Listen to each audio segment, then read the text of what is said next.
బుగ్గ మీద వెచ్చని సిగ్గు వచ్చినప్పుడు దానిని అడుగు ఎర్రదనం అంటే చెబుతుంది పెదవి కొమ్మ పూసిన పువ్వు అందమైన నీ చిరునవ్వు తెల్ల రంగు అట్టా ఉంటుంది నీలో నిలువున పులకలు రేగిన వేళ నువ్వే పచ్చని పైరువు అవుతావమ్మా దిగులు రంగే నలుపు అనుకో ప్రేమ పొంగే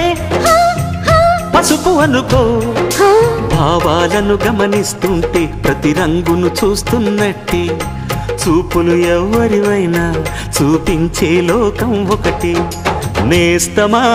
ఇద్దరి లోకం ఒకటే లేవమ్మా అందుకే నా కన్నులతో లోకం చూడమ్మా